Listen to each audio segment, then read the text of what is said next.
Hey everybody, good day. Steve Prziborowski here. I want to welcome you to this year's virtual CRR conference hosted by the International Association of Fire Chiefs. And I'm very honored to be here for the next hour or so to discuss one of the topics that's very near and dear to my heart these days, something that I call courage under fire leadership. And the focus of this session is typically, or excuse me, will be, it's not us versus them. And I'll get more into that in just a second there. But again, I want to thank the IFC CRR folks for reaching out and for their desire to have me on board. So let's get started. Just a little bit about who I am and who I am not.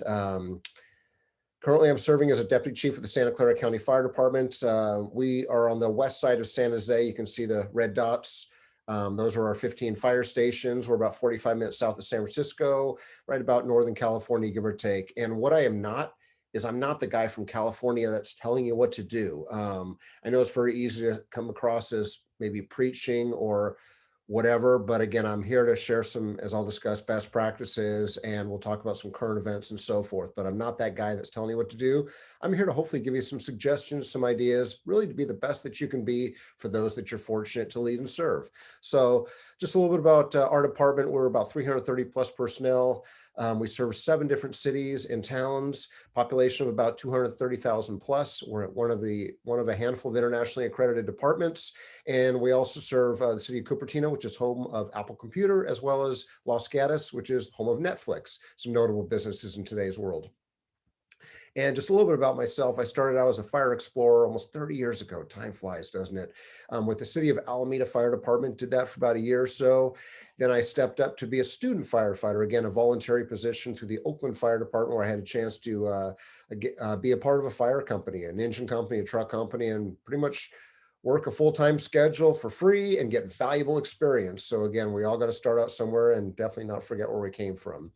I then got my first paid firefighter position, minimum wage. Hey, you know what? I'm not laughing. I'm not complaining about it. It was great to step up to now getting at least paid, even minimum wage. So the Elk Grove Fire Department in California, just south of Sacramento, picked me up for about a year and a half as a paid call firefighter and paid call firefighter paramedic. They're now known as the Cosumnes Fire Department. And then I got my first full-time position about 26 years ago with the Santa Clara County Fire Department, where I still work today as a firefighter engineer. Did that for about 6 years. Then I got promoted to captain, did that for about 5 years. I served as a battalion chief for about another 5 or 6 years, both 56-hour battalion chief and 40-hour battalion chief assigned to headquarters. I got promoted to deputy chief, my current rank, back in 2011. And I served as the training deputy chief for 3 years. Then I moved into administration, which oversaw at the time various different things such as personnel services, what we call human resources. Then I served as the operations chief for about a year and a half, and then I've been back in training for about 3 years. So I've had a wide variety of experiences that I think have really helped develop me to where I'm at today. So just want to share a couple things. I'll share my contact information at the end, but I just want to get this out of the way. A couple free resources. My personal website, code3firetraining.com, has a free stuff link on it. So it's got a free stuff link with a lot of promotional preparation, officer development, training suggestions, training ideas, leadership development, a whole slew of things. I've been very fortunate to have had, I've lost count the amount of articles I've had published by all the major fire magazines, Fire Engineering, Firehouse, others. I have links to those articles as well as other good, valuable information. So a lot of great free information to help you or anybody else that maybe you're mentoring or preparing for success. Even if you have no desire to promote above your current rank, you still got to be the best that you can be, which I hope comes across in this whole session. But again, resources for anybody that I think can be very valuable. And then if you know of anybody that wants to be an entry-level firefighter, I teach at Chabot College in Hayward. I've been teaching there for almost 28 years, time flies. But right now I just teach the Fire 1 class, the Introduction to Fire class, the first class, which is really great because I get the really hungry, enthusiastic future firefighters.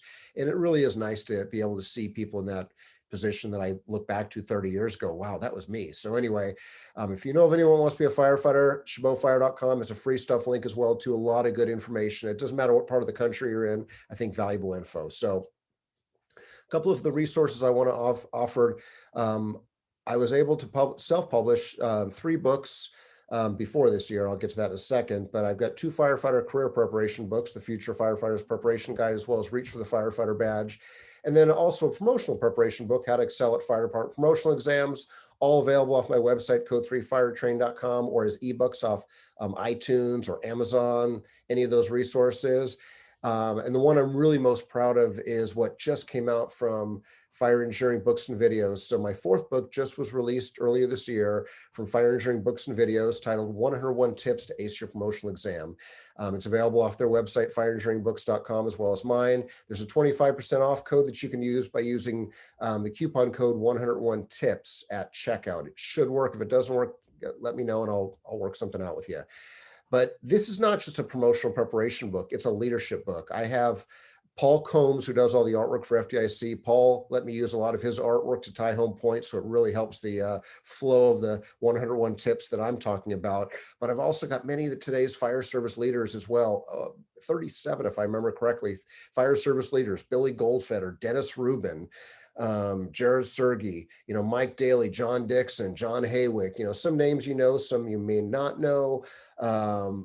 A lot of good friends of mine, brothers of mine, Dina Alley, Mike Gagliano, the list goes on, of a lot of today's fire service leaders of all ranks from all parts of the country: Reggie Freeman, Jacob McAfee. Again, I asked each of these folks that I've known for a number of years to help write a page or two. So it's not just my tips, it's also tips from other leaders that have progressed through the ranks or been in the fire service. So it's really an all-risk book to help anyone, anywhere, be the best they can be, because I'm not going to teach you how to get the job or the promotion. I'm going to teach you how to be the best that you can be once you get there. So let me tie back to this topic here about us versus them. I want to make sure we're on the same page here. When I say that, we got enough division in this world. I'm not here to divide things even more than they are right now. So this is not about division. It's actually about unity. So I hear this, though. If you're paying attention to social media, you're engaged in today's world, I hear there's a lot of folks in today's fire service, it's all about them. And I'm not saying it's not. And when they say it's all about them, they're referencing the public that we're fortunate to serve. Whether we're volunteer, career, it doesn't matter. But it's a lot of people that in some ways put the public before us. And I'm not saying that's a bad thing per se, but I'm actually trying to unite us all. And what I mean by that is that before we can take care of the public that expects us to do our jobs, again, whether we're career, volunteer, combination department, doesn't matter, industrial department, before we can take care of those that we're fortunate to serve, we must first take care of ourselves and prevent career and life altering events. I'm going to get into that because those are going to be my two focuses: career and life altering events, and also courage under fire leadership, that we'll discuss here in the next, whatever 40 minutes that we have left, give or take, just scratching the surface here. So it's not about anybody except all of us. So let me get into that. First of all, hopefully we can all agree on the following. And I think we can, regardless of our rank, regardless of where we're at. If we were in person, I prefer in person, but I get the pandemic is challenging us, so we make do. So when we're in person, I like to start the stage with any class that I'm fortunate to teach or present around the country. Who cares about the individuals that they're fortunate to serve and protect? I think all of us agree that any one of us that stepped up to take that oath of office, regardless of what type of department, whether we're volunteer, career, we all stepped up to serve others. We took that oath of office to help serve, give back. I get it. Okay. So hopefully we each care about the individuals that are fortunate to serve and protect, not just in the community, but also within our organizations. Also, I think, who cares about the department they're fortunate to serve and protect? Again, I am indebted forever to the organizations that have offered me various positions over the years, as well as the leadership that allowed that to happen. So, hopefully we can all agree on not just the individuals that we're fortunate to serve and protect, but also the departments that we're fortunate to serve and protect. Hopefully, again, a no-brainer should be we all care about the community we're fortunate to serve and protect.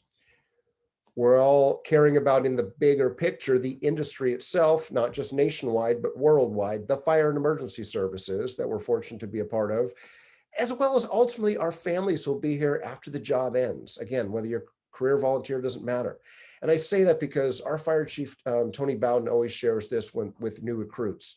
When we get a chance to bring new recruits in the department, then he also reinforces it at the end during the graduation, and it's something that really hits home for me. He really goes out of his way to let the families know, hey, thank you very much for giving us basically your loved ones to enter our fire academy. And then when they're getting ready to leave and enter the workforce and enter their probationary period, he again reiterates, well, thank you again for entrusting us with your family members. We'll do our best basically to do everything we can to give them a healthy, safe career so that we can give them back to you upon their retirement or the time they decide to resign or whatever. But the time they leave us, we'll do hopefully our part to make sure that they can come back to you healthy and enjoy a nice life with you. I mean, we always can't guarantee that it happens because bad things do happen, even for the right reasons.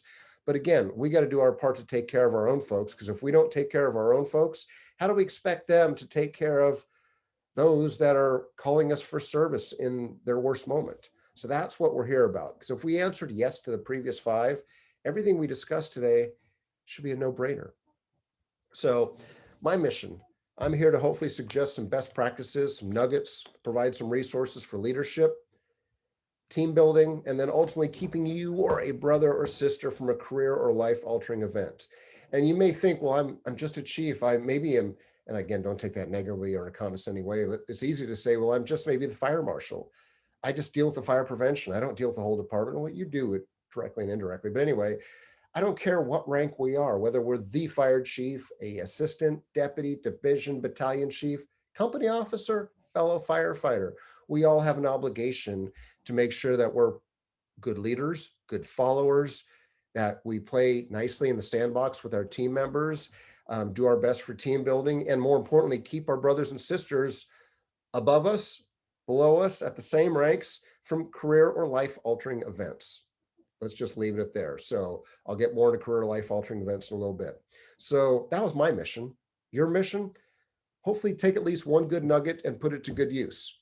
Ultimately, for those that you have the courage under fire to be the best, insert rank here, you can be for those that you're fortunate to lead and serve. Pretty simple. I know, easier said than done sometimes. So let's start this out. What's your legacy going to be? Is your legacy going to be one that just hangs out, taking a safety nap all day? And hey, I'll be the first to say, safety naps are a good thing. I got a recliner in my office. I should have posted a picture here just to prove it, but I've got a recliner in my office. I inherited it from one of the other previous chiefs that had my office. I don't get in as much as I like, but hey, I'm not saying yank the chairs out, safety nap, but it's all about balance, because anyone that's worked in a firehouse realizes how easy it is for the day to get wiped away if we're not, taking care of ourselves and not paying attention to time. So get your safety nap. But are you going to be the opposite? Someone that always hangs out in the recliner and never moves, never trains, never gets out there to challenge your folks? Okay, that is some legacies. Is your legacy going to be the chief on the right or the chief on the left? And nothing personal if you are a chief officer, but this is something that just drives me crazy. And I know everyone's got an opinion, and that's great.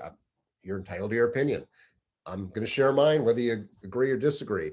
But look at the chief on the left in that top right picture. When you were a firefighter, a company officer, you're probably required or expected by your rules, regulations, your policies to wear your full PPE when you're on scene of a structure fire, a hazmat, some other IDLH environment. And usually, whether you're the incident commander or some other person filling some other ICS leadership position. Now, you expect your firefighters, captains, drivers to wear their turnout coat, turnout pants, helmet, and even obviously an SCBA, Nomex hood when you're in the hazard zone. Okay, this does not look to be in the hazard zone. I get it. But here's the thing. I don't care if you're Phoenix, dry heat, it's still hot. Phoenix 120 in the middle of summertime, or you're on the West Coast, the East Coast, the South, the Midwest, middle of summer, 100 degrees, plus the humidity thrown in there. Yeah, it's hot. I get it. And sticky and sweat. But for those chiefs that go from captain to now chief and then think, well, you know what? I'm now a chief. I don't need to wear my SCBA anymore. I don't even need to wear my turnout pants. Hell, I wear my shorts like the guy on the right. What message does that send? Are you leading by example? No. I mean, are you using your rank to maybe give you a pass or a buy? I mean, if you expect your troops, you want credibility, respect, you want to be a leader, and you want followers, walk the walk, talk the talk. If your crews are expected to wear full PPE, do it yourself. And you know what? That's just the way it should be. So sorry if I offend anybody with that, but that's what I believe in. Again, that's leadership. But also leadership for the individual on the left. A good leader, even as a peer, would be the first to call a brother or sister out and say, hey, dude, seriously, Are those Nomex shorts? I mean, they're probably not Nomex shorts. I'm just joking, but are those Nomex shorts? Oh, yeah, yeah. Those aren't Nomex legs, though. I get that. But again, that's brotherhood, is calling, and I say brotherhood in a generic term, brotherhood, sisterhood, taking care of ourselves so we can take care of the public. We got to sometimes be that tough person, that raise your hand to be that person that says, hey, dude, get your stuff on. I care about you, but you know what? Lead by example. But we'll talk more about that. Or is your legacy going to be like the bottom? We see these headlines across the country on a daily basis. This one just from recently, a Clearfield fire chief accused of impersonating a police officer. And obviously, this made the news, which means he or she is now under investigation, probably on administrative leave, and probably looking at losing their job at some point, not to mention maybe getting in trouble with the legal system. We're seeing stories like this daily. We're in charge of our legacy. Trust me, if you haven't figured that out by now, our brand. So what's your legacy going to be? I don't care if you're day one in the fire service, halfway through your career to the end, we can always change course for the better. So all of us have an obligation to be mentoring others, regardless of our rank or position. So again, I encourage you to share situations like this with others, not in a punitive way, not in a Monday morning quarterbacking way, but to challenge others and try to have them learn from the mistakes of others. Or again, in a positive way, what's your legacy going to be? A couple of years ago, when Chief Prziborowski in the Hawaiian shirt up front, most of us should recognize the individual as well as some other individuals in this picture, and I'll quickly go through shortly. This was taken about 6 years ago. Firehouse Magazine had their Hall of Fame ceremony when Firehouse Expo was still in Baltimore. And this group right here, I'm fortunate to be a member of the Baggers group. The Baggers are a group of about, give or take, 70, 80 people from around the country that typically get together twice a year.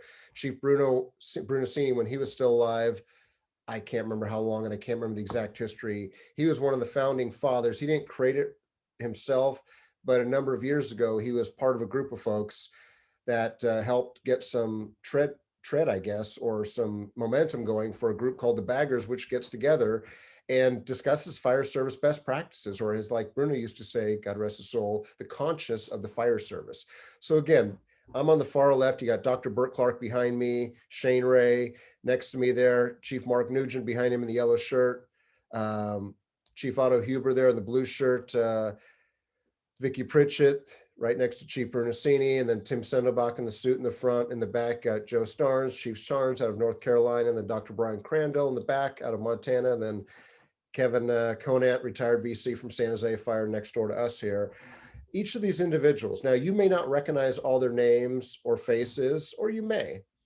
The point is that each of these fire service individuals, men and women, have done a lot for the fire service. And obviously there's a lot of other people that could have been here. This just happened to be a very, very great moment that I cherish because I'm part of this group and we're all here to obviously honor Chief Bernasini. But anyway, when you look at all these leaders, especially Chief Bernasini, leadership is not easy for anybody. Even Chief Bernasini had his challenges, his trials, his tribulations. So just when you're that leader, whether you're starting out in your career or you're in the middle of your career, or you think you're just having the worst day possible because you're having to be that person that makes that tough decision, that's courage under fire leadership. And now everyone's ostracizing you, making fun of you, maybe shunning you because you were the one that made that decision that was not popular, but had to be done.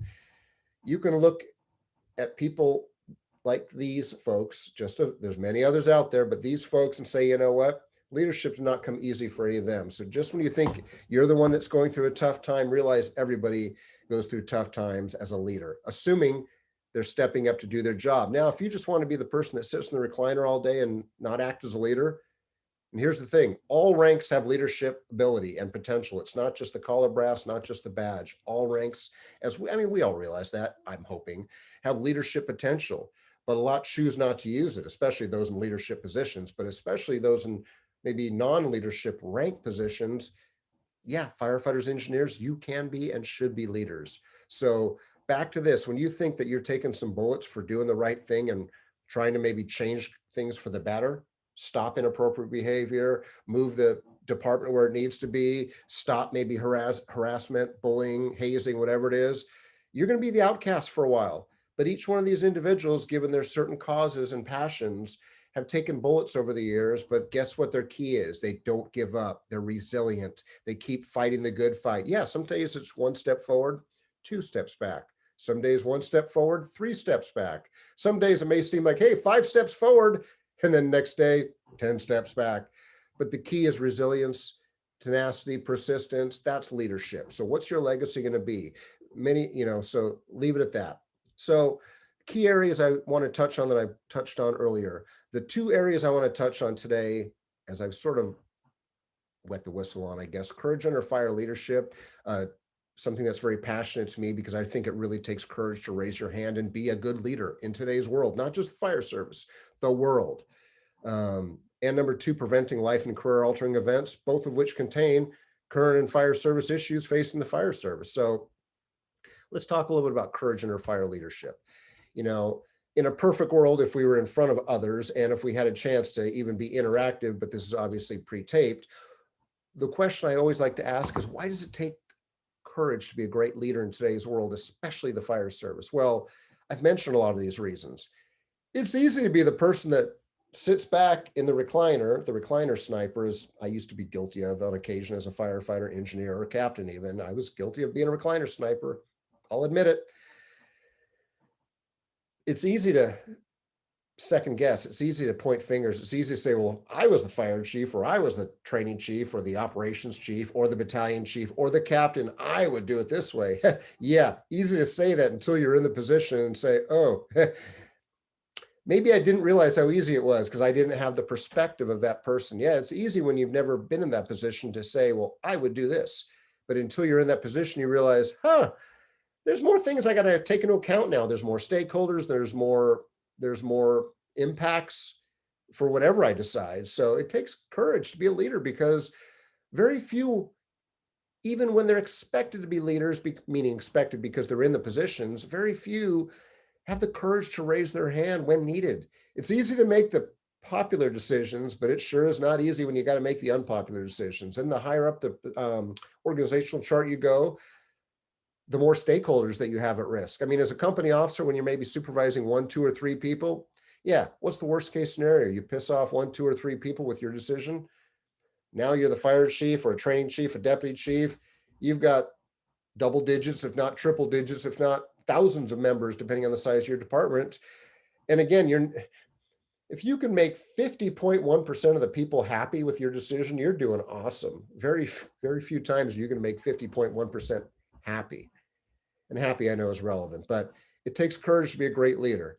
And this Robert F. Kennedy quote really hits home, because I really look at this and it's like few men or women are willing to brave the disapproval of their peers, the censure of their colleagues, the wrath of their society. Instead, moral courage is a rarer commodity than bravery in battle or great intelligence. Let that soak in. Yeah. The last thing you want to do at the kitchen table, especially if you're a company officer, is be that person that said, nope, stop it, knock it off. We're not going there. Deep down on their sides, they all may agree that, but when it comes to saying it publicly amongst the brothers and sisters around the table, it doesn't work that way. That's the tough part about being a leader, again, especially the higher you go. I mean, this is so true. If you want to make everyone happy, don't be a leader, sell ice cream. Seriously. Especially in today's world. It was challenging, I think, 20, 30 years ago to be a leader, but I don't think it's gotten any easier over the years, especially with social media. Everyone is watching you make every move that you make. We live in cancel culture where we used to give second chances. Second chances are non-existent, it seems like, in today's world, depending on who the other person or group is. Boom, cancel them. Bye-bye. Have a nice day. Thank you for playing. Johnny, tell them what they could have won. Now, some of you, if you're my age or older, you'll understand the thank you for playing. Johnny, tell him what he could have won was off the old Johnny Carson when he used to do the Tonight Show, even before Jay Leno.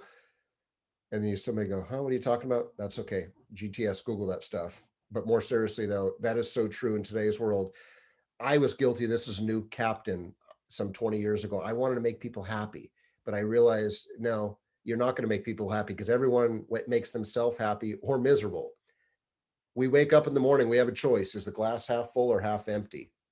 That's the challenging part for you as a leader. So keep that in mind. Let me let's get into life and career altering events here. So here's some examples. Again, if we were in a class in person or we had the ability to do Q&A, I'd be throwing it out there and we'd have a good discussion. But in short, here's some examples of career or life-altering events. Someone that gets punitive discipline. When I say punitive, someone that gets disciplined for takeaways, termination, suspension, demotion, maybe a change of assignment in your position, transferred, not a written counseling or verbal counseling or just a, hey, teachable moment. No, I'm talking punitive takeaways. And why do those takeaways occur? Because maybe you're an officer or coworker that allows bullying, harassment, hazing, substance abuse. Something bad happens on your watch, either that you did yourself or you allowed to happen because you were that highest ranking person in the room. Note to self, never be the highest ranking person in the room when things go bad, because fingers point right to you. You knew about it. You didn't say anything about it. What you permit, you promote. But punitive discipline. I mean, as an officer, as a leader, a supervisor, manager, I don't ever want to have anybody that I'm fortunate to lead and supervise ever get disciplined for something that maybe I could have prevented. I could have raised my hand for. So that's what I'm talking about. Someone that gets disciplined. And we see it daily. Look at the daily dispatch, look at the internet, social media. On a daily basis, we see firefighters getting disciplined, and not just for substance abuse, not just for harassment, bullying, hazing, social media posts. Oh, wow. We could do a whole class on that. Listen to Kurt Verone talk about that stuff on a daily basis. But yeah, for some reason, we're not learning from these events and we don't get second chances. And basically these individuals are almost forcing their cities, their jurisdictions, their fire chiefs to basically have a zero tolerance policy. So that's the challenge. So that's my goal, is keep people out of things like this: punitive discipline, cancer, behavioral health emergencies. Oh, geez. The pandemic in the last year and a half has not helped. I mean, we already know the world is predisposed to cancer, but back to cancer, we know the fire service, we're predisposed to cancer, just like the world in general has a major mental health, behavioral health issue: suicides, depression, substance abuse, post-traumatic stress. I hate calling it PTSD disorder because I think I just don't think it's appropriate. But post-traumatic stress is alive and well. These are things that, maybe we could have prevented as brother, sister personnel, or you as a supervisor or a leader. Significant injury or illness that keeps you from doing the job that you love so much. Think about that interview years ago when you were so passionate about getting the position. Yeah. What's the worst thing that can happen? You get injured, injured, get an illness, or get killed because of something that happened. Sometimes it's out of your control. Excuse me. Sometimes it's not. Divorce, relationship issues. We already know divorce rate already is what, 50% plus around the country. Public safety isn't any lower than that. It's only higher. And a lot of these things all tie together. Civilian injuries or death. Just yesterday, I was reading about outside Richmond, Virginia, and Chesterfield, which is outside Richmond, Virginia. I think there was 5 people just died in a house fire. I haven't had a chance to see all the details, but it's bad enough when we lose a brother or sister firefighter on the job, but it's also very tough and leads to behavioral health related challenges when we lose civilians, because we're going to second guess ourselves probably to the day we die. Could we have gotten there faster? Is there anything we could have done differently? I mean, could we have searched better? Whatever. So those things can haunt us for years. And again, I want to prevent all these things. I touched on line of duty deaths, and obviously public relations nightmares of firefighters doing on duty or off duty related stuff that gets tied back to their employer. So those are the career or life altering events that I'm trying to prevent through courage under fire leadership. So we see pictures like this that make social media. Here's an individual. Again, a picture never tells the full story, but they're out there, and like it or not, in the court of public opinion in today's world, people are making their judgments and perceptions based on what they're seeing, the picture, the video. They don't care about what led up to it, what the circumstances surrounding it are. They just care about what they see. And you look at something like this. Here's a firefighter all looking cool, everything else. And then I love this picture, probably owns the "I fight what you fear" shirt. But while there is no smoke, this truck was on fire. But if you look back, here is the individual going to the truck fire. So obviously there's smoke. Yes, we all agree. Hopefully this is an ideal H environment. He's got his Nomex, he's got his OSHA approved sunglasses on, though, those white little things. I mean, they are OSHA approved, I guess. He's good to go. But, it's funny because usually you see the people without turnout pants. It's usually shorts on. I rarely do you see someone with an SCBA on with no turnout coat, but hey, to each his own, I guess. But let's get back to life and career altering events, back to the smoke that this individual is potentially breathing in the previous slide. This is where's the brotherhood? Where's the sisterhood?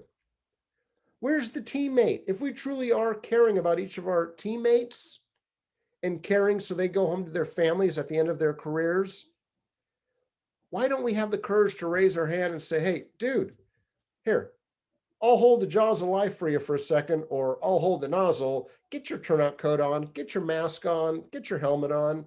Well, of course, nobody wants to give up the nozzle or the jaws of life, even if you had the SCBA, I mean, not the SCBA, that turnout coat and helmet and Nomex hood and everything else right there. But it's bad enough the individual does this because we all know right from wrong. We teach people right from wrong when we hire them. It's pretty obvious. But again, what happens once they get on the job? I know that this department, whoever they are, probably has policies that state wear full PPE. We all pretty much do. But again, where's the brotherhood? Where's the sisterhood to take care of our own? We got to take care of our own. Again, this stuff can come back and bite us. And if you don't understand why, think back to this. When this guy gets a cancer claim, even as a human being, again, he's got a good chance, because I think if all of us live long enough, whether we're firefighters or not, we probably got a great chance of getting cancer, sad to say. But now let's say he gets a cancer claim and he files workers' compensation requesting benefits. Well, guess what? Workers' compensation in most states automatic, at least in my experience, they don't automatically give away the, here you go, you're covered for life. It's usually like, okay, we're denying the claim, prove it happened on duty, and prove that you were following your training and wearing your correct PPE like your department should have told you to do, or OSHA should have told you to do. Well, the sad part is when we see stuff like this, that again, the internet, nothing ever gets deleted permanently. This is the stuff that comes back that can haunt him. How? Big picture. Workers' compensation is going to probably deny this, and more than likely they're going to have an investigator be looking into it. Again, just prove that you followed your training, prove that you actually wore your gear. But if you wore your gear, how did you get cancer? Well, we know that cancer, we know that bad things can still permeate our turnouts even with full PPE on. I get that. But now this comes up, this has a potential to really not just affect him, but his family. Because now let's say that bad enough the guy dies because of the smoke inhalation, the cancer, which may have been happened from this time. It could have been a cumulative thing. It could be whatever. There's a good chance his claim is denied. That sucks. And we all know, and we've probably heard of those things happening. So again, all because number one, he chose not to do it, but his brother firefighter could have helped make a difference. And not just the one firefighter here, the one behind him, and how many others on scene as well. Yeah, great teammates. I love sharing this with our new recruits, and I love sharing this with those that want to be officers, because it hits home about life and career altering events, to bring home the obligation for all of us to be leaders, all of us to have courage under fire leadership. Let this soak in. You are one of those that you supervise or know or work with, because it could be a coworker or someone above you, has a better chance of suffering punitive discipline, like I shared earlier, the bad stuff, written reprimand that stays in your file, a transfer, suspension, demotion, termination, or getting cancer, or having a behavioral health emergency, than getting killed in the line of duty. Yeah. Yes, we're still having about maybe 80, 90, 100 line of duty deaths a year. We know that. But we also know the suicides are way outnumbering line of duty deaths. We also know that cancer is way outnumbering line of duty deaths, not to mention stress claims, substance abuse issues, post-traumatic stress issues, all related to behavioral health, and obviously people getting disciplined for doing inappropriate on or off duty stuff. So I'm not saying downplay line of duty deaths, but we as leaders of all ranks have an obligation to help our crew members, our teammates, those that we actually care about, meaning our family, not just the family at home, but the family on the job, save them from themselves. Here's something else. And this is especially for fire officers, because when you step into that first line supervisor role, all the way up, company officer, all the way up to chief officer, fire chief, this gets forgotten, especially at the lower ranks of officer ranks. You're not just a fire officer, you're an HR professional, you're a risk manager, you're a health and safety officer, you're a training officer, you're the designated adult, Oh yeah, you're a supervisor, a follower, and a leader. I know it's easy for people to say, I'm just a lieutenant, I'm just a captain, I'm just a battalion chief. Yeah, your department may have and probably does have a 40-hour person or maybe a staff of 40-hour folks that handle human resources like my department does, or and risk management like my department does. I'm the health and safety officer, I'm the training officer, but what happens on Saturday and Sundays when I'm not on duty, or 2 in the morning when I'm at home sleeping? Or again, leadership and teamwork starts at the firehouse. Really, our leaders at the firehouse need to be leaders, supervisors, followers, designated adults, and all of these things to make sure their troops come home safely, out of harm's way. I'm not going to say we're going to prevent every line of duty death, because some are not preventable, especially when they're in the middle of rescuing people, because there's a time and place to get our butts in those burning buildings. If we're not going to go in burning buildings to do an aggressive search and risk our lives for the sake of helping others get themselves out of harm's way, why have a fire department? So it's a risky position, risky job, but let's try not to make it more riskier. So I'm not, definitely, we got to get inside that building at times. Not saying we don't. You know, I look at the picture like this. Here's 8 people, give or take, with the only supervisor being the red hat on the right there. You know, here's an example of a leaderless group. You know, the one person that's not wearing an SCBA and a mask is the person on the nozzle. It looks like a training burn. Who knows where it's at? Everybody's got SCBAs on. So to me, obviously, there's a leader that day, the red hat. That's, I don't know if they're a combination career, volunteer department, doesn't matter. Hey, laws don't discriminate. Laws treat us all the same, regardless of whether we're big city, rural America, or wherever. But anyway, every one of these individuals I fault that could have helped their brother or sister out, not knowing who's on the nozzle there. Where's that team concept? We're not stupid, I hope. We're not ignorant, I hope. We're not uninformed, I hope. But we got to take care of others, because again, back to that other picture, this individual files a cancer claim. Guess what? Here he's got cancer, and who knows what happens. This could actually backfire. Why? Not just because of their own actions, but because of the actions of all the crew members. And I blame every one of them if something bad happens to this individual, because if we truly are family, we got to treat each other like family. You know, and how do we prevent those career altering and life altering events? The lucky 13. I'll just quickly jump into these. What's the solution? Doing our job and doing the right thing. Easier said than done, isn't it? Everyone says, well, do your job, do the right thing. Yeah, right. Because everyone sometimes has a different opinion on what do your job and do the right thing is. Number 2, I talked about family. To me, family, brotherhood, sisterhood should all be the same. Our fire department, we call ourselves the county fire family, and we believe in it. But that means sometimes, I know families can be dysfunctional, but we also got to look out for each other to make sure we're all doing the right things for the right reasons. And sometimes that means tough love of, hey, dude, put your SCBA on. Hey, you're not my mom. Don't tell me what to do. Yeah, no, I'm not your mom, but I actually give a crap about you. Okay. Put your stuff on because we care. I want to see you enjoy your retirement, live a nice long retirement with your family and loved ones, and do fun things. You're telling me what to do. You're micromanaging me. Oh my God, I know. Teamwork, team building, obviously, but for the right reasons. You know, how to prevent life and career altering events, empower others. Empower others to do the right thing, but hold them accountable when they don't. You know, I know everyone says the easy answer is empower others. Well, if we truly empowered others, why do we have stoplights? Why do we have stop signs? Why do we have speed limits? 95% of the people we know would do the right thing.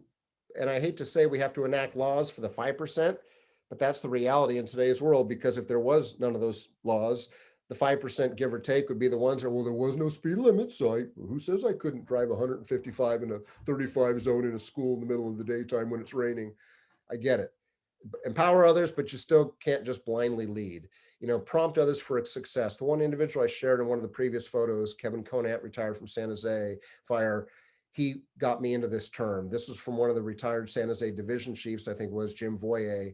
That was a term that Jim used when he was on the line. You know, prompt for success, meaning we're all going to make stupid mistakes. We're all going to make mistakes. I make mistakes every day, but I sure would love when someone prompts me for success, meaning, hey, chief, that's a great idea, but did you think about this? Did you consider this?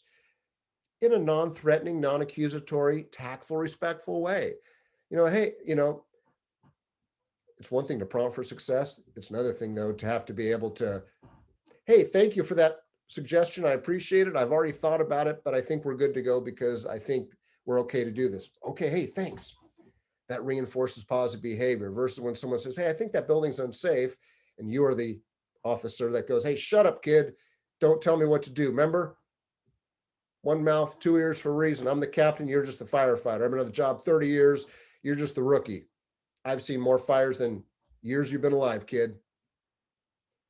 Okay, the rookie, the kid, was not trying to jam you up or make you look bad, Cap. That kid was prompting you for success. Instead of shutting them down, which means they'll never say anything ever again, probably to try to help you out. Remember, they're not trying to jam you up, they're trying to help you out. Instead, they're going to keep their mouth shut. And instead of you just saying, hey, thank you very much, kid. I didn't look at that. Let me take a look. Hey, great idea. Let's reevaluate. Hey, perfect. Thank you. No problem, boss. It's reinforce positive behavior. But when you shut people down, they're never going to prompt you for success again. And that's how bad things happen. Because you look at firefighter line of duty death reports, significant accident reports, significant injury reports, not just in the fire service, but in the world, when bad things happen and they interview everybody, a lot of times it comes down to, hey, to the witness statements, did you see something or know something bad was going to happen? Yep. Why didn't you say something? Well, I did, and my boss told me to shut up. I'm just a dumb firefighter, or something to that effect. Oh, that happens, sad to say, even in today's world. Ego and pride gets in the way. Or even worse, did you see something and say something? Yeah, I saw something bad was going to happen, but I didn't say anything at all. So basically, you let these bad things happen? Yep.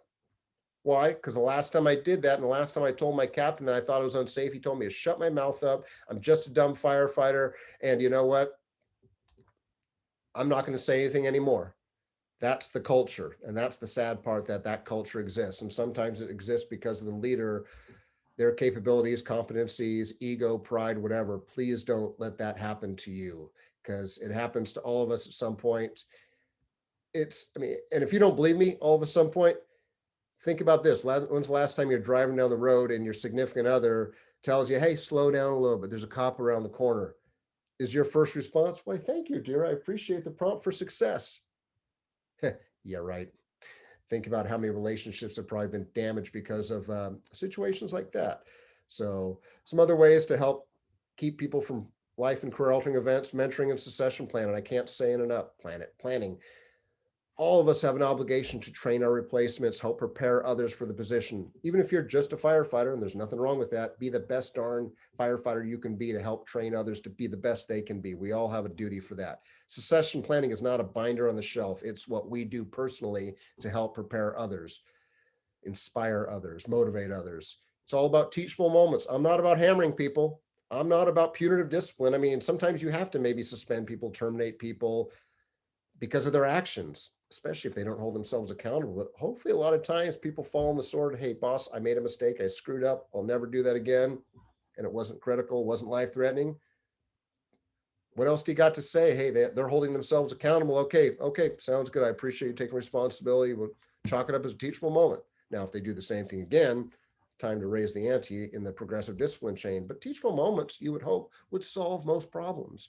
But it requires the other individual that is called in question to make sure they recognize what they did was inappropriate and they follow through with their actions in a respectful, tactful way, versus some of these half-ass apologies we see in today's world of, oh yeah, I apologize if I offended anybody by what I said or did. That was probably worse than saying nothing at all, sad to say. Be sincere. The solution, provide a safe and harassment-free environment. When you step up, especially as a supervisor, company officer all the way up to fire chief, we have obligations typically, depending on the state we live in. There's still federal laws, state laws, everything else. We have an obligation to provide safe and harassment-free environments, because if we don't, in many states, we may be held civilly, criminally liable. It is what it is. Why? Because we are expected to be advocates for all those that we are responsible for. Sometimes it's important to sweat the small stuff. I'm not saying micromanage. I'm saying pick your battles, but realize when people do small things, whether it's things they say, things they do, maybe if nothing else, put it in the back of your head and wait for the next time, because sometimes the small things can lead to big things if they're not dealt with. It may take 100 small things to lead to one big thing, or 500 small things, but Usually the small things may be symptoms of something big ready to happen. So sometimes just keep in the back of your head, maybe document it, but realize sometimes don't just blow off the small stuff. Pick your battles though. It's all about relationships and networking. Hey, team building, building those relationships to be a good person that plays nicely in the sandbox with others. There's this phrase that LeBron James, the NBA player, uses, striving for greatness. I love that term. I don't care who we are, what organization, what industry. We're never going to be perfect, but you know what? We can strive for greatness to be the best we can be for those that we're fortunate to serve. Pretty much simple. And obviously, it's about leadership.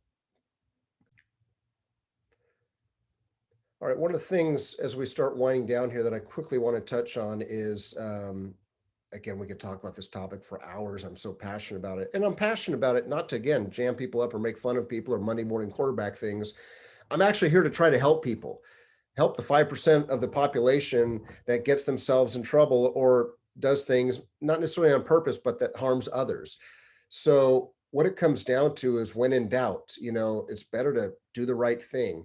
This is just one short little video clip that came out recently for my crew out in Florida. So watch this little video in here and just quickly touch on it when we're done. Ran a canal in a pouring rain. I don't want to go to that. It's raining too hard. I don't want to get wet. A Southwest Florida firefighter caught complaining about doing his job on social media. Did you hear what he said? That Moorhaven first responder is whining about the rain mid-rescue. An ABC7 viewer sent the video to us. I'm Jeff Butera. Hi, I'm Krista Fogelsong. Now the video is spreading and getting a lot of attention. But twist, ABC7's Simone Cucurullo is getting us more on why the firefighter is now fearing for his life. Jeff and Krista, an ABC7 viewer sent us this video, now making the rounds on social media. I took the video here to the Hendry County Sheriff. He already knew about it. That's because the firefighter under question lives here in LaBelle. And yesterday he filed this report with the sheriff saying that because of the Snapchat video he posted, he's now receiving threats on social media. Why do we have to go out in the rain? It's the video rocking the tight-knit LaBelle community. Saw the video on Snapchat. Ken Spazzato is one of many who tell me they're upset with the way a Moorhaven firefighter is talking in this Snapchat video. I don't want to go to that. It's raining too hard. I don't want to get wet. In a report filed with the Hendry County Sheriff's Office, LaBelle resident Robert Saracen says he's receiving threats on social media stemming from the Snapchat he posted on June 17th. He filmed it and was saying some derogatory things about it. But Hendry County Sheriff Steve Whitten tells me there's not much he can do for Saracen since there's no immediate threat. The sad reality is that, when you make your own bed, sometimes you have to lay in it. And when it comes to possible punishment for these actions, if one of my guys had made a video like that and posted, they would not have a job here tomorrow. So we reached out to Glades County, where Saracen works as a firefighter. The director of public safety tells me, quote, "It is in the process of being handled. It will be taken care of." But he would not elaborate on what action is being taken and declined our request for an interview. If you're saying things and posting things and doing things that are harmful and hurtful to other people, that's probably where the line needs to be drawn. Meantime, Ken, a family friend of the people involved in the crash Saracen was responding to, wants one thing from him. He could have said anything, but instead what he's done is he's chosen to say nothing. It just really goes to show, again, kind of where that person's heart is and what they really think and what they really feel. Now tonight, I did go to a possible address for Saracen to try and get his side of the story. When we pulled up in our truck, we saw a man sitting on the porch run inside. I knocked on the door and left a note with my contact information, but so far, we've heard nothing back. I'm reporting in Hendry County tonight. Simone Cucurullo, ABC7. And again, we could discuss this video for a while, but if you go back to those 13 items that I touched on for preventing career or life-threatening events, almost all those 13 items have come into play here.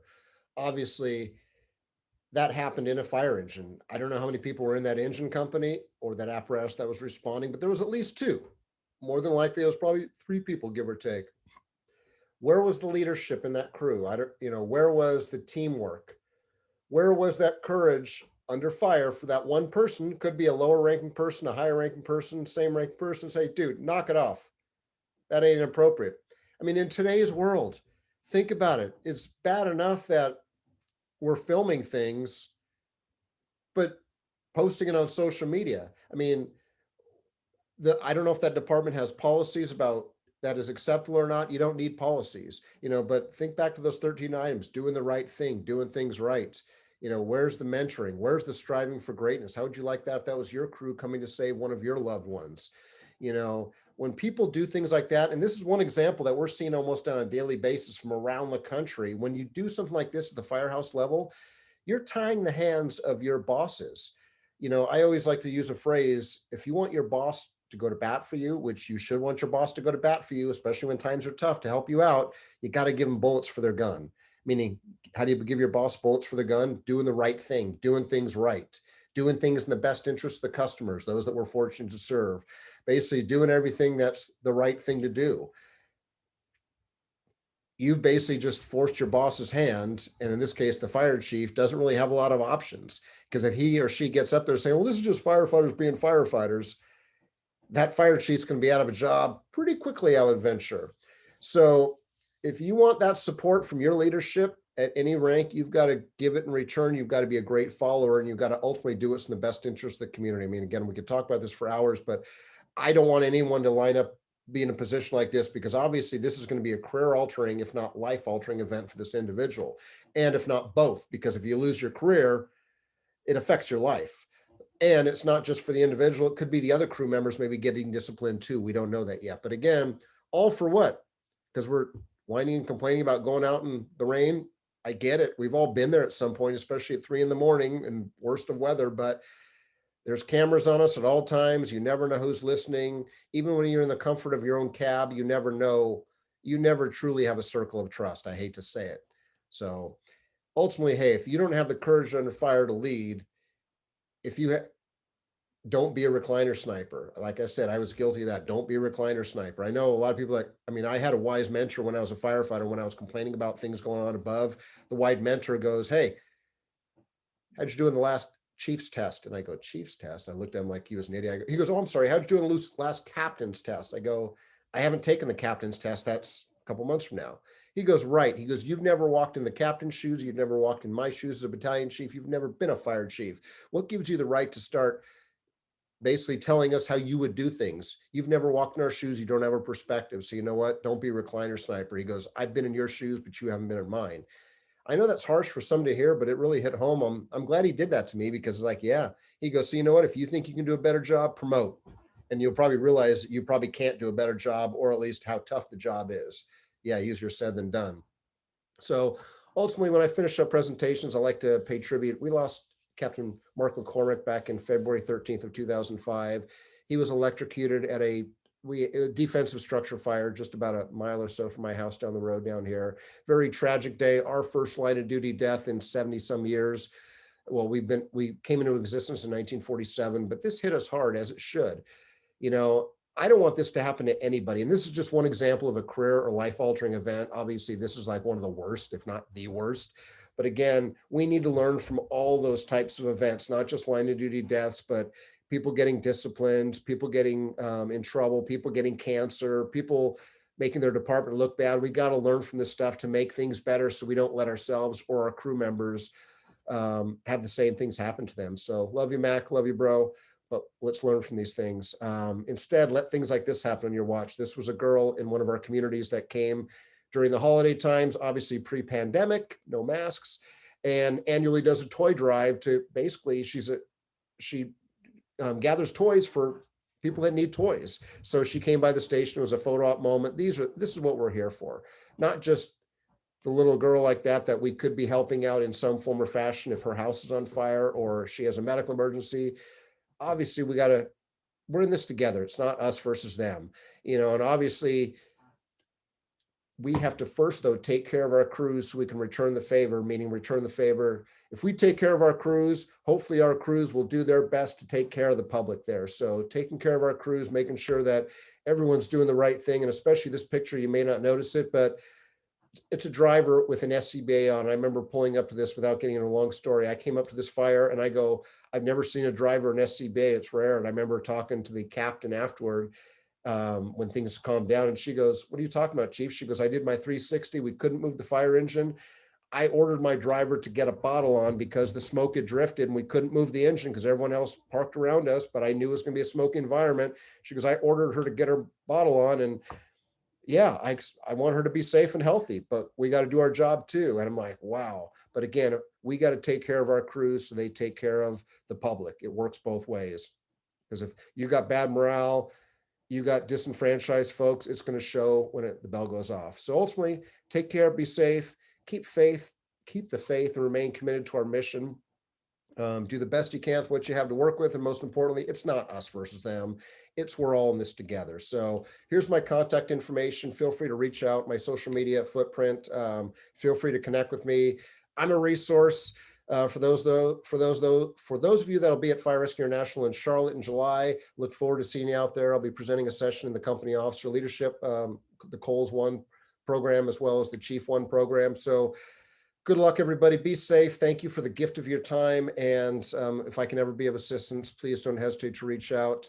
And you know what? Ultimately, have the courage under fire to be the best leader that you can be. So if it was easy, everyone would be doing it. All right. Take care, everybody.